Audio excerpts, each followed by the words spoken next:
Gyakorlatilag egy olyan előadással készültem, amely az óráimnak is a részét képezi, tehát ezt a témát évről évre nagyon sok hallgató hallhatja az egyetemen, és kapcsolódik a kutatásaimnak ahhoz a részéhez, amely a szakrális szövegek, illetve a szakralitás feltárása terepmunka alapján. A mongol népek mellett én Koreában végeztem terepmunkát, és ebből szeretnék szintén egy pár dolgot közzéadni. Én most léptettem a diát, remélem, hogy látszik.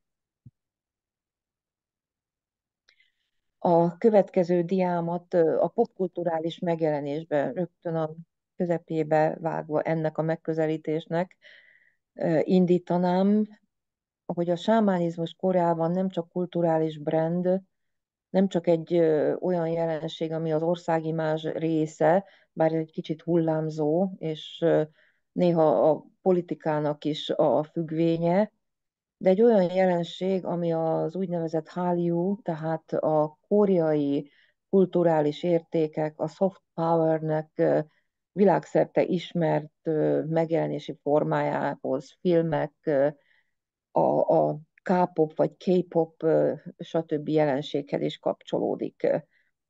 Ennek egy olyan komolyabb és tudományosabb részét mutatom most be, amely egy híres koreai sámánasszony, egy észak-koreai menekült, Kim Kyung-hwa életéről szól, tehát az ő élete sok szempontból társadalmilag is egy példa, hogy Észak-Koreából Dél-Koreába kerülve hogyan lehet egzisztenciát teremteni Dél-Koreában, amiről lehet, hogy ez nem annyira köztudott, de talán ezt érdemes kiemelnem.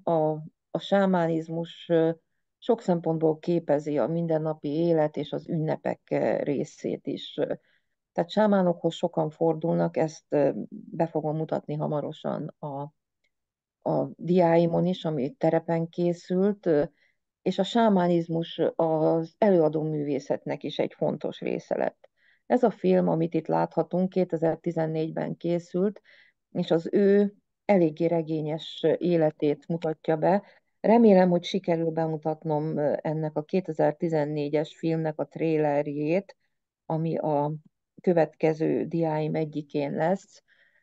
Rövid, de egy érdekes bepillantást enged abba, hogy hogyan ötvözték a dokumentumfilm részleteket a művészfilm epizódjaival. A képeim forrásai, hogyha valaki később szeretné megtekinteni, és a filmográfia, amelyről több és részletesebb film is letölthető. És mielőtt bemutatnám a trailer részletet is, néhány kép a koreai sámánizmus igencsak színes világából, amely napjainkig, ahogy elmondtam már az előbb is, helyieket, külföldieket is eléggé bevonz, bevonz ebbe a világba, és ennek a dekódolását segítjük elő mi azok, akik a koreai sámánizmus világával, hagyományaival foglalkozunk. Ezeken a képeken már látható, nem tudom, hogy az egerem is látszik-e, azt hiszem látszik, hogy néhány olyan dologra hangsúlyoznék, mint a tárgyi világ, a rituáléknak az a része, amely a módosult tudatállapotból egy olyan elemet emel ki, amikor a sámán valóban egy olyan rituálé részletet végez el, hogy mind az istenségek, szellemlények közösségének, mint pedig az emberi világnak mutatja rátermettségét, ugye itt az éles kést a nyelvéhez érintve, vagy az éles késen táncolva. Ez részlet a filmből, tehát ez a popkulturális rész, ez abból a szempontból is külön izgalmas, hogy a Sámánasszony, aki az előtérben áll, apró testű, és hogy ő hogy érzékeli a szellemek világát. Valamennyien hozzá képest óriások. Tehát ez egy valódi sámán élmény leírás, ez nem csak fantázia, nyilván ez a megjelenítési forma, ez a fantáziához kötődik, és a szellemlényeket, akiket itt látunk a háttérben, mind-mind nevesíthető, és mind-mind a sámánok panteonjának a részét alkotja. És akkor én remélem, most be tudom mutatni a trélert, és talán még hangja is lesz, de ha nem, akkor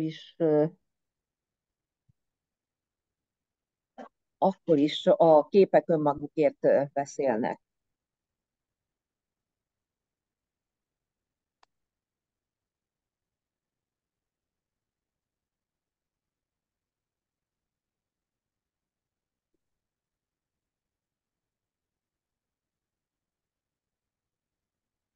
Elnézést, egy pillanat. Igen, a hanghatásnak is van egy erős hatása, nem csak a szövegeknek, amik itt elhangzanak, hanem a következő film részleteimben is. Hát, ha most sikeresebb, a thriller, amelyet közben azért értelmezni. 디아바징? 일찍까지 갔다야? Észak-Koreában, 큰 무당이 되겠다. ahol kiderült 사람 számomra, 살려. hogy ő sámán, és elkezdte gyakorolni. 그것이 모두 다 본인의 의사는 아니지 않습니까? Ahogy látható, 신이 내렸다는 사실에 대해서 후회는 없으십니까? 이 집에 물에 빠져 죽은 용신기가 있구만. 재수열에서 편안하게 도와보고 받들어 온다라 씨. 넌 직결이야. 나가! bevállal. 어디 있습니까? Bevállal.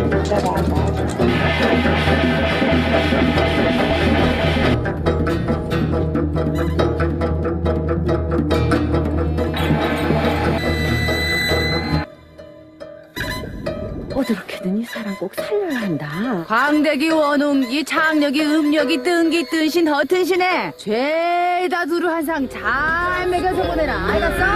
간다 너도 잡수고 물러가고 나도 먹고 물러간다 너도 먹고 물러나고 나도 잡수고 물러간다 너도 잡수고 물러가고 나도 먹고 물러간다.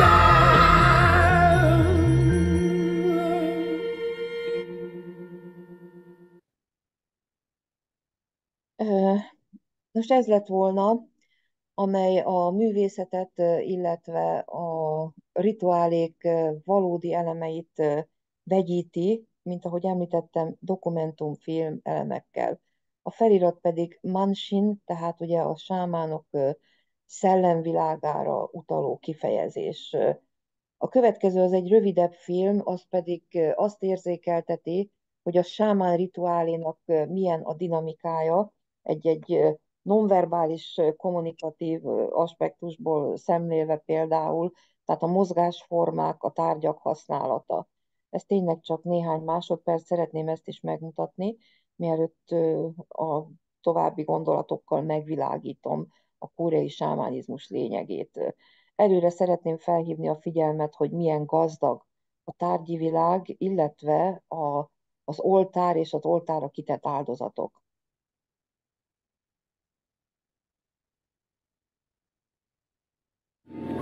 In South Korea, a land where Buddhism and Christianity reign, many still turn to the old folk beliefs of shamanism. Belief in Kim Kumwa agreed to take Ji Yeon into her home to prepare her for the initiation ceremony. Hoppá, igen, elnézést, ez valamiért nem működött, úgy látszik nekem ma egy ilyen napom van. Úgyhogy én tovább mentem a következő diámra, ahol néhány olyan szakirodalmat ajánlanék, amelyek klasszikusak. A 90-es években volt egy nagy felfutása annak, hogy a koreai sámánizmust nagyon sok külföldi és hazai koreai kutató vette vizsgálat alá. Kiemeltem sárgával Daniel Kister, a híres színházkutató, jezsuita atya, aki a koreai Sogang Egyetemen tanított, és egyébként az akadémiai kiadónál jelentette meg ezt a könyvét, melyben a koreai sámánizmus színház aspektusára hívta fel a figyelmet. Van néhány tanulmányom, amely elérhető az Akadémia Edun. Az egyik, amit itt ajánlanék a tisztelt jelenlevők figyelmébe, hogyha érdekli a téma, amelyben összevetettem a magyar táltos, a koreai mudang sámán, és a mongol sámán beavatásának a különbségeit, azonosságait. A szcenáriumban régebben még publikáltam, és akkor tértem ki a mongol, illetve koreai sámánizmus kapcsán én is a rituálék színház jellegére. És akkor néhány szó a koreai sámánizmusról, néhány alatkifejezés. Erőteljesen szinkretikus, tehát a buddhizmus, taoizmus, sőt konfuciánus elemek is megtalálhatók benne, vagy akár a mai politikai vagy korábbi történeti eseményekre való utalás. Mindenképpen figyelembe kell azt vennünk, hogy az eredete az belső és kelet-ázsiai gyökerű, tehát megtalálunk benne belső-ázsiai, sőt szibériai vonásokat, különösen a mitológiában, hogy a sámánizmusnak, mint jelenségnek, amelyet nem tekintünk így vallásnak, hanem számos vallási és hiedelemvilági elemet, hiedelmet tartalmazó jelenségnek, ugye része az őskultusz, Koreában különösen fontos, a lélekhit, és hát egyfajta totemizmus. Oda mindig kérdőjelet teszek, mert nem a klasszikus értelembe vett totemizmus jellemző erre a területre. Az eredet mítoszok, akár az etnogenetikus, akár az egyes istenségekről szóló aiteológiai narratívák szintén több területről táplálkoznak, és így alakult ki ez az különleges koreai rendszer, amelynek, hát, mint említettem, belső-ázsiai és kelet-ázsiai gyökerei vannak. Pár szót szólok a sámánok tipológiájáról, ez egy nagyon színes és összetett és szerteágazó tematika, itt én csak egy részletet mutatnék be. A sámán panteonról, ami hát szintén külön előadást is megérne. Bemutatom röviden a kut, azaz a rituálénak a jellegzetességeit, és szólok pár szót a tárgyi világról is. A többi felsorolt tematika az mind-mind külön, például amikor oktatom ezt a tárgyat, akkor külön témaként szerepel. És megjegyzendő, hogy a hallgatók érdeklődésének a homlokterébe kerül gyakran, akár a mitológia, akár a sámánizmus, és nagyon sok ehhez a témához kapcsolódó szakdolgozat készül itt a koreai tanszéken. Egy kicsit nézzünk bele a régészeti emlékekbe, hogy hol fogható meg például ez a szinkretikus jelleg. Időben, ahogy látható, a Krisztus előtti első századtól 7. századig terjedő időszak néhány emlékét mutatom be. Ez az úgynevezett három királyság időszaka, amikor az államiság kialakul, és amikor a buddhizmus is megjelenik, és egyre erőteljesebben tért hódít a félszigeten. Az 5.-7. századból származnak ezek a koronák, ilyen tumulus, tehát halomsíros, kurgánszerű temetkezési helyekről, amelyeknek a belső-ázsiai sámánizmus tárgyi világával a rokonsága, vagy legalábbis az analógiás párhuzamba állítása az eléggé szembetűnő. Tehát a koronán lévő szent fák, vagy pedig szarvak, agancsok megjelenítése napjainkban is megtalálható belső-ázsiai sámánok fejdíszén. Közelebbről megtekintve az életfa vagy Axis Mundi-szerű fejéket, a rajta lévő jáde vagy jade díszeket úgy értelmezik, mint embriók, tehát kapcsolatba hozható a talán többek számára ismert Omosi Mama Mandzsu kultuszához is köthető termékenység rituáléval. Egyébként több párhuzam is felfedezhető a Mandzsu területek, valamint Korea sámánizmusa között. A szarvas kultusz, illetve a különböző ragadozó madarak kultuszához kötődő, szintén a fejék részét alkotó, sillakori fejék, koronák fejék részét alkotó tárgyakat mutatok be. Az övről is hosszan beszélhetnénk, hogy maga a rituálé során akár Koreát, akár Szibériát, Belső-Ázsiát nézzük, kiemelt szerepe van, hogy az öv az tulajdonképpen a sámánt, vagy akár az emberi testet, mint világmodellt ketté választva, a rajta lévő függők és díszeknek mind-mind külön fontos jelentősége van, jelentése, és egyébként a tang kori kínai uralkodói inszínyákkal is kapcsolatba hozható. Íme a sír és a rekonstrukció, hogy is nézhetett ki az uralkodói pár. Nem tudjuk biztosan, hogy mennyire volt szakrális szerepük, ugye a források szegényesek ebből a szempontból, de feltételezhetjük, hogy nem csak a síron túli világban. Koreában is nagyon gazdag, mint több más területen, török népeket is vehetjük külön-külön, vagy akár a mongolt. A terminológia, amit a sámánokra használnak, ez részben területi tipológia, részben pedig ahhoz kapcsolódik, hogy milyen funkciót látnak el. Én ezek közül a mudángot emelem ki, erről most mindjárt lesz szó, és ezt is fogom használni a koreai sámán bocsánat, a koreai sámán megnevezésére. Van egy szintén figyelemre méltó nemek szerinti megoszlás. Koreában ugye napjainkban is, mint említettem, egy nagyon fontos részét alkotja az ország kulturális imázsának a sámánizmus, és több tízezerre tehető a sámánok száma. Igen, nem tévesztettem el a számot, amelyeknek 91 nehány százaléka nő. Tehát a mudánk, ami eredetileg sámán nőt jelent, az az alapkifejezésünk, és ehhez társul a paksu mudánk, ami a férfi sámánt jelenti. Ez a paksu egyébként ugyanaz kínai eredetű szó, mint a mongol nyelvben a baks-baksi, illetve hát a sámán terminológiában, Közép-Ázsiában ugye a baksi szónak is az a rokona.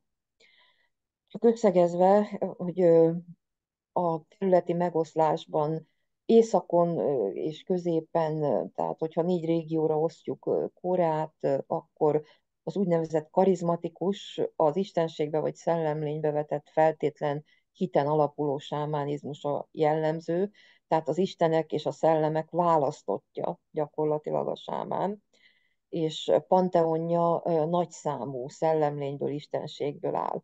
Délen pedig Korea déli részén, tehát Dél-Koreának is a déli tartományaiban, illetve Jeju szigetén, amely a legnagyobb koreai félszigethez kapcsolódó sziget, ott családon belüli öröklés van, és mintegy szolgáltatásként tartanak rituálékat, ceremóniákat a sámánok. Más a tárgyi világ, sokkal szegényesebb, látni fogunk 2 olyan képet, szegényesebb, bocsánat, talán ezt így talán nem mondhatnám, más, inkább azt mondanám, hogy egyszerűbb a tárgyi világ, a viselet és az egész szakrális környezet. Íme egy karizmatikus sámán a gazdag tárgyi világával, az oltárán megjelenített nagyszámú istenséggel, melyet mindegyiket meg tud szólítani a rituálé során. A kép bal oldalán láthatóak a viseletei, a rituálé során többször átöltözik, és más-más szellemlény engedve a testébe, az ő erejükkel oldja meg a közösségnek a problémáit. És íme egy déli területi sámán, az oltár egyszerű, egy istenség van, csak megjelenítve, és látható, hogy egyféle ruhát is, csak egyféle ruhát hord, tehát nincs jelmezeknek, hadd nevezzem így, hogyha már a színház terminológiánál is tartunk, a sokasága. A tárgyi világról szólva, itt is be tudnék mutatni, hogyha majd vissza tudom kapcsolni a kamerámat, egy ugyanilyen legyezőt, nekem 2 is van itt az egyetemen, amelyet oktatási célokra használok, mármint hogy a hallgatók lássák ennek a tárgyi világnak a valódi mi voltát megjelenését. Íme egy urbánus sámán, a tárgyi világából látható az, hogy városi környezetben számítógéppel, nyomtatóval, CD-kkel ellátva, de a hagyományos eszközöket, mint például a baljában tartott csörgőt és a jobbjában tartott legyezőt, azért ő is használja még. De sok minden más is érdekes tárgy megfigyelhető általában a környezetükben. Honnan ered a koreai sámánizmus? Mint minden népcsoportnak itt is megtalálható az első sámán mítosza, aki nő, a neve Pari Kongju, Pari hercegnő, a kitett gyermek, és felsoroltam a legfontosabb motívumokat, anélkül, hogy belemennék akár a görög mitológiai, vagy a magyar népmesei, vagy egyáltalán az Arne Thompson Uter mesekatalógusból ismert motívumokkal való hasonlóságába, csak néhányat megemlítenék. 7. leánygyermekként születik, és ezért gyakorlatilag egy átok miatt, egy jóslat miatt, amit az uralkodó nem tart be, és ezért csak leánygyermekei születnek. Koreában a patrilináris leszármazás és a konfuciánizmus erős, már a korai időkben is meglévő erős hatása miatt ez egy olyan feldolgozhatatlan trauma a szülőknek, hogy a gyermeket kiteszik, mint a magyar népmességben megtalálható motívumban ládába zárják, tengerre vetik, és gyakorlatilag így kezdődik el a sámánoknak egy olyan képességének a kialakulása, ami a világok közötti utazásra utal. Ezt láthatjuk Szibériában, Belső-Ázsiában és még számos más helyen. A visszatérése az alsó világból, ahova kerül a tengeren át, és ahol nagyon sok motívum van, és nagyon sok változat, és nagyon sok motívum van, hogy kifogadja egy mindentudó öreg, vagy maga Buddha, ugye egy buddhizált változatban. A visszatérése pedig erőteljesen konfuciánus tartalmat hordoz, mert azért tér vissza a világba, az alsó világból, ahol már saját családja, gyermekei, társa van, mert a szülei megbetegszenek, és csak ő képes meggyógyítani, csak ő ismeri annak a gyógyírnak a titkát, mivel a világok között képes utazni, ami meggyógyíthatja. És akkor itt, bár most nem tartottam a sámánizmusról bevezetőt, hogy melyek az alap ismérvei, de feltételezem, hogy ez mindenki számára ismert, ha nem, akkor elnézést kérek, és szívesen pótolom így menet közben is. De a sámán tevékenységének itt 2 olyan markáns megjelenését látjuk, mint az egyik, a világok közötti utazás képessége, a másik, ugye ez a mediátorság, illetve a tevékenységei között kiemelt szerepet játszó gyógyítás.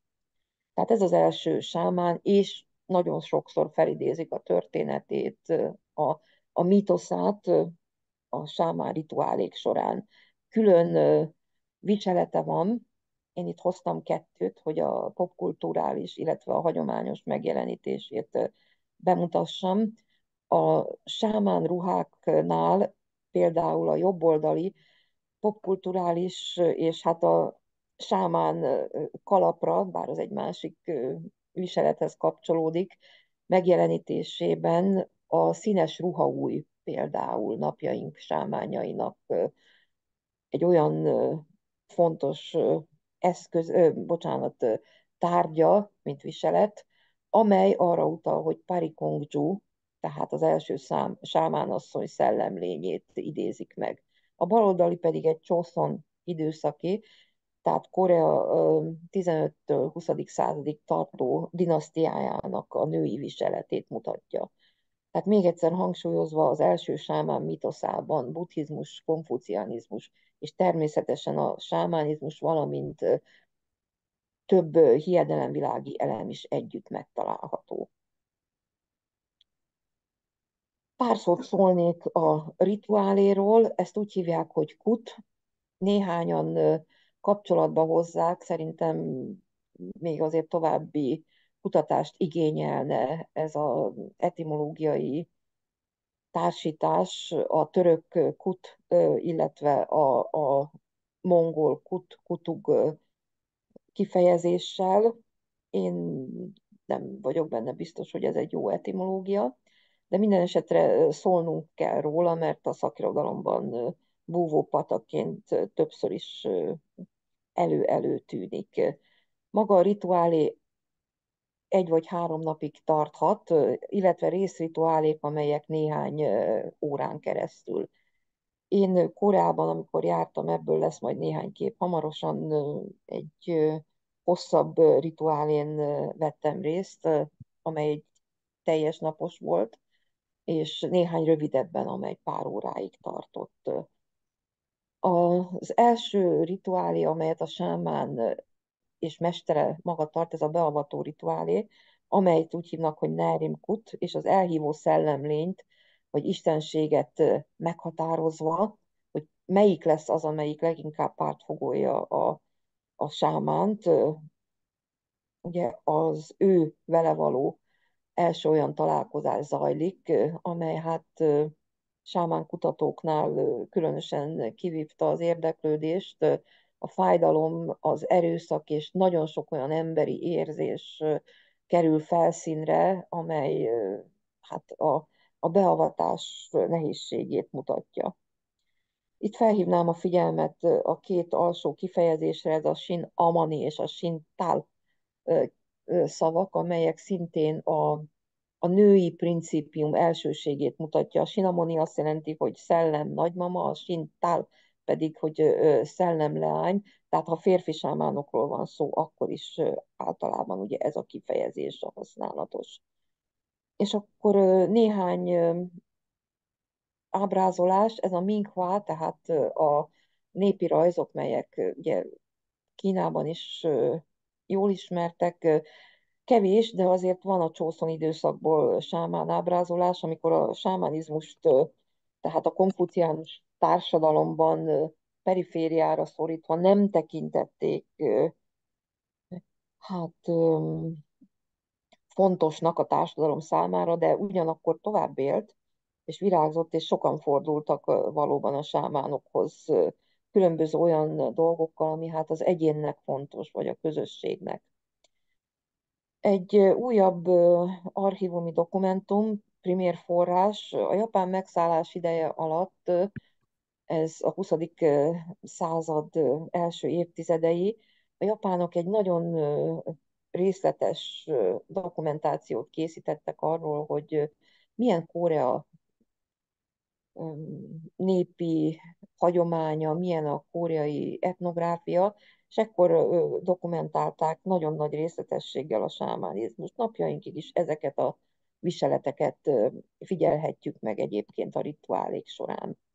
Egy részlet a Panteonból, ahol a buddhista baloldalt fent istenségektől a nagyon sok vallásban, hiedelemben megtalálható fehér öreg, a bölcsesség tudója, ilyen Marco Pólóra is utalnék ezzel, vagy pedig olyan taoista, konfuciánus istenségek, mint a baloldalt lent látható, amely például a vizekhez és a sárkány kultuszhoz is kötődik. A sámánok egyik legfontosabb tárgya, nekem is van itt a tanszéken, úgyhogy a kedves kollégák szeretnék megnézni, akkor ezt bármikor megtehetik. A csörgő, a rituálék során nagyon sok csörgőt használnak, és ismételten a legyező, amely szintén itt van a kezemben, és a előadásom végén megmutatnám a sajátomat is. A rajta levő istenségeket valamennyit megjelenítik a szentélyben is, de ha a sámánnál pusztán csak a tárgyi világából a legyezője van, akkor is rendelkezésére áll a teljes panteon. Feltűnő, hogy a hierarchiában központi helyet általában a buddhizmusból eredő, maga Sákyamuni Buddha és két tanítványait középen foglalja el, és a taoista, konfuciánus, valamint az ősvallási elemeket megjelenítő istenségek ezután következnek. És végén egy-két idézet idézet? Nem idézet, hanem végén néhány kép, amely az egyik a terep munkáimból, 90-es évek közepe Korea, a másik pedig az eltén 2000-ben, talán a kollégák közül többen emlékeznek. Volt egy UNESCO által támogatott Hoppá Mihályjal együtt közösen szervezett rituálé, és hát erről beszélhetünk akár most is, vagy egy más előadás keretében, hogy mennyire hatásos egy ilyen rituálé, mennyire van joga a sámánoknak behozni a D-épület ötvös termébe például, illetve nekik joguk van, de vajon ez mennyire számít valódi rituálénak. Most a terep képeimből sámán szentély környéke, amely világmodell is egyúttal, látjuk a mindig tigrissel, mint mediátorával ábrázolt hegyistent, a Sansint. Itt a hierarchia egy kicsit másként alakul, Buddha lejjebb került, és különböző égi istenségek ábrázolásuk, mint egyfajta tündér lenne, megjelenítése szintén magasabban. Nagyon okosan volt megszerkesztve ez a szentély, ez itt a felső világ és az emberi világ, és alatta, arról most itt nincs képem, egy forrás és abból kiinduló patak csörgezett, az pedig a tonikus lényekhez, tehát a vízi lényekhez, a sárkány királyhoz kapcsolódott. A koreai eredetmitoszt gondolom nagyon sokan hallották, amely szibériai eredetű elemeket tartalmaz, a tigris és a medve verseng azért, hogy nővé válhasson, és párja lehessen az égből alászállt istenségnek, és ennek a Fridnek, a Korea alapítójának tekintett, illetve hát az uralkodó elitnek az őse, Tangun, nagyon jellegzetes, azért hoztam ezt, mert az attribútumaiból a rajta levő, az agrármitológiához is kapcsolódó növényzetből látható rögtön, hogy ő egy nagyon sokféle mitosz elemet, mitikus elemet, mitológiámát egyesítő alak.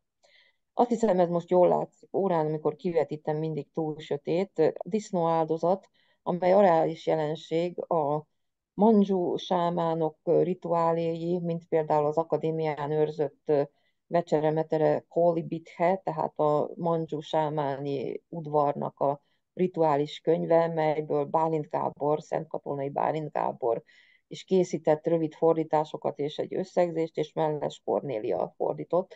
Szintén hasonló disznóáldozatokról számol be, ami a koreai állatáldozatnak a legalapvetőbb része. Ennek nagyon sokféle formája van, csak a disznófőt, vagy a teljes disznót, nagyobb rangú és horderejű rituáléknál pedig szarvasmarhát áldoznak.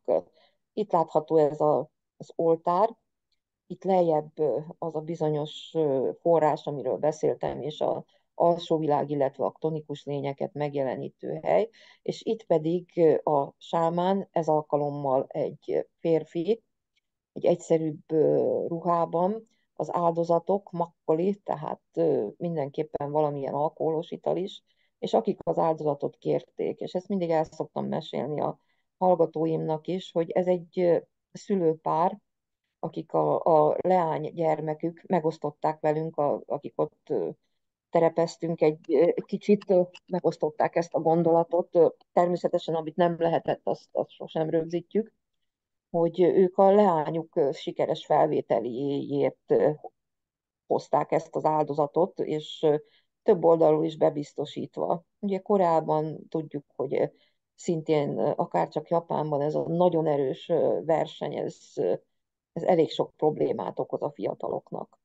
Tehát létezik ez a hiedelem, meg is van, nem kellett nekik még sámán hívőknek lenni, de ha úgy érzi valaki, hogy ez az, ami segít, hát miért ne? Ez egy másik rituálé, ez Incheon városa, ez Szöulnak a kikötője, és szintén egy Észak-Koreából áttelepült sámánasszony rituáliából láttunk előkészületeket. A sámán színház jellege nagyon szépen kidomborodik. Jobb oldalt látjuk a szellemek, azokat a viseleteket, amelyekbe be fog öltözni, hogy különböző szellemeket meghívjon, a hadistentől kezdve a buddhista. Tehát ezeket látva, ezt mind lehet dekódolni és azonosítani.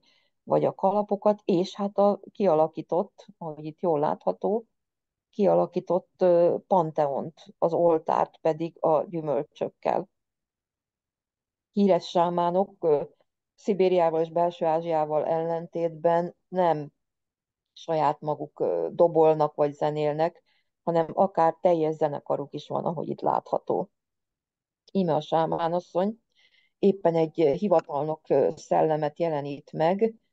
Ez egy nagyon érdekes dolog az előbb említett kut rituálés során, amelynek a sorába akár 8-10-12 részlet is beépülhet. Nagyon gyakran van egy-egy komikus.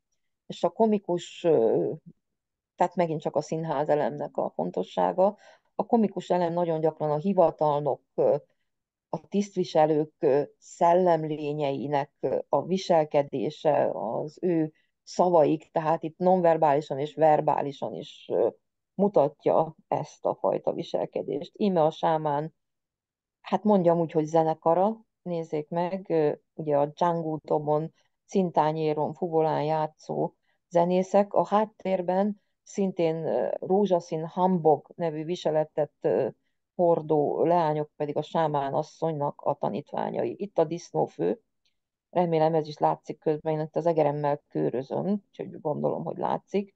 A disznófőhöz közben a nézők, akik ezen a rituálén részt vettek, oda járultak az oltárhoz időről időre, áldozatot adtak.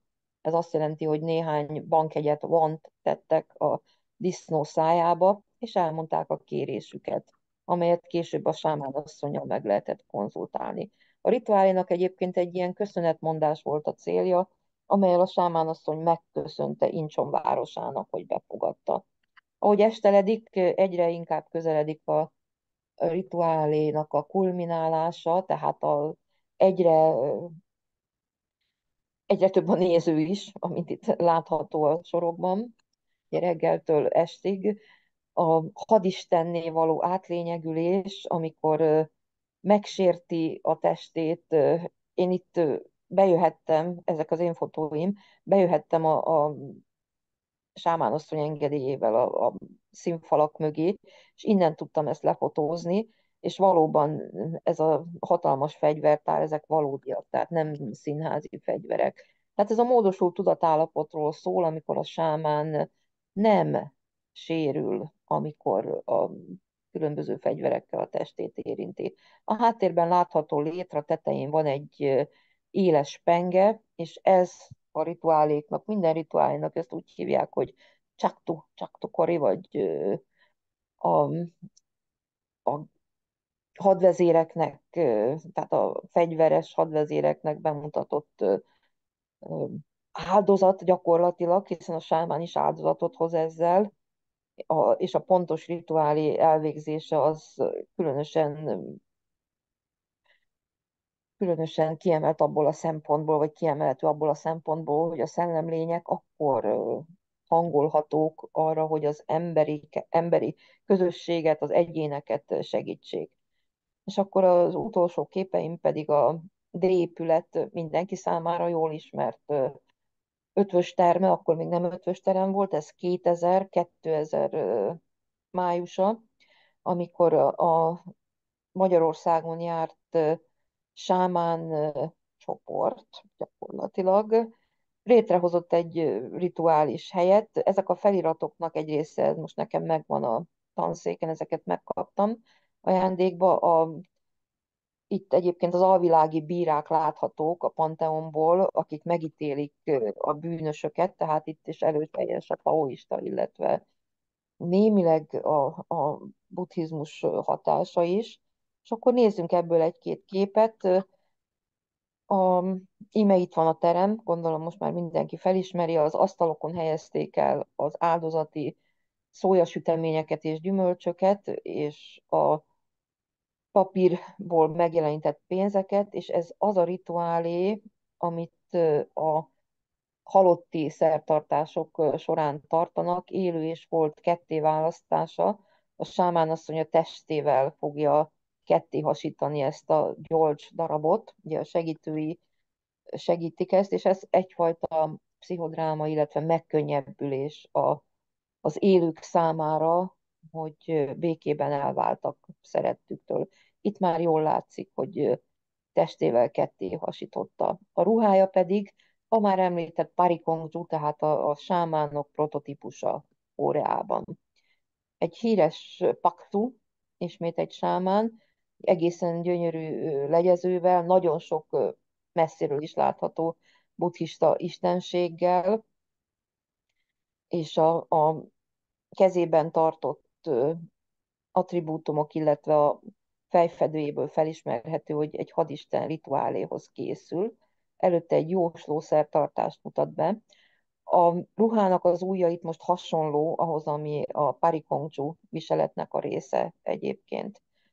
A jóslás pedig a zászlók színével, tehát ez vagyok én, ez a sárga ujjú.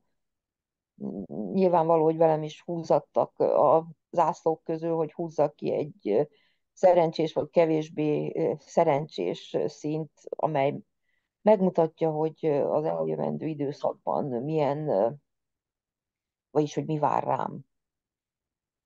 A töviskapu világok között, tehát ez egy liminális pozíciónak a megjelenítése a sámánizmusban, amikor ezen átlép a sámán, vagy átlépnek a hívek, akkor van egy olyan helyzet, néha át is vezeti a sámán kézen fogva itt, hogy egy olyan erőteljes hit, a, aki a sámán szertartást megrendeli, hogy megváltozik a sorsa. Tehát, hogy jobbá lesz, hogy amiért a sámánhoz fordult, azok a problémák elmúlnak. Jellegzetes buddhista szerzetesi köntös, tehát a sámán asszony buddhista istenséget jelenít meg, megint egy hadisten, a háttérben látható áldozatokat, ezek ehető sütemények, szójasütemények, meg gyümölcsök is Koreában különösen nagy számban kerülnek oda, azt a végén felosztják és együtt fogyasztják el a jelenlevők. A két legfontosabb attribútuma a koreai sámánizmusnak, tehát a pangul, ugye a csörgő, és a pucse, azaz a legyező. Ismét a paksu, és azt hiszem ez az utolsó képem, sajnos itt ezt követően nem sikerültek jól. Itt van ez a bizonyos penge, valóban nagyon éles, azzal is bizonyítja, hogy egy gyolcsot milyen könnyen kettémetsz. A vége az volt, hogy a teljesen tömött ötvösterem közönsége előtt erre fellépve a sámánszertartások legfontosabb és a szellemvilág szempontjából a legitimitását, a sámának a legitimitását mutató, módosult tudatállapotban elvégzett mozdulatokkal jelzi, hogy birtokában van annak az erőnek, amelyel segítheti a közösségét. Ez egy kicsit jó, hosszú, barokkos mondatra sikerült, elnézést kérek, de úgy gondolom talán a részei érthetőek voltak. Mielőtt fellépne rá, demonstrálja, hogy ő már módosult tudatállapotban van, tehát ezek a nagyon éles pengék nem sértik a nyelvét, a száját, a torkát, ahogy a testéhez érinti. Más nem, csak saját magát érinti meg vele természetesen. És zárásul, visszatérve a kiinduló pontunkhoz, a szellemek választottja, ismételten Kim Kyung-hwa tényleg egyik leghíresebb, és a, a Living National Treasury része volt életében, Koreában. Tehát ez mutatja, hogy Koreában a sámánizmus kulturális örökség, hogy a sámánizmus Koreában egy működő rendszer, amely bizonyos kiélezett helyzetekben probléma megoldást, vigaszt jelenthet az egyéneknek vagy a közösségnek is. Persze ki is lehet használni, de most én ebben az előadásomban nem tértem ki.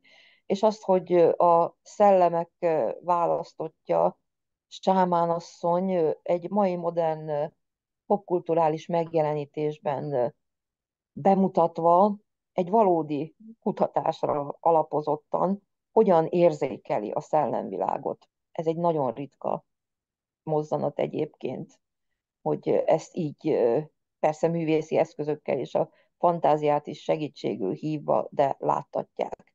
És akkor itt már föl is ismerhető néhány olyan istenség, amelyet láttunk az előbbiekben. És ez lett volna az utolsó, Gamsahamnida, beírtam rá koreaiul, ha már koreaink volt a témánk, tehát köszönöm szépen a figyelmet, és egy olyan képpel zártam, ami a Sámán Panteon része, ám de nagyon ritka, hogy a hegyistennek van női ábrázolás megfelelője is.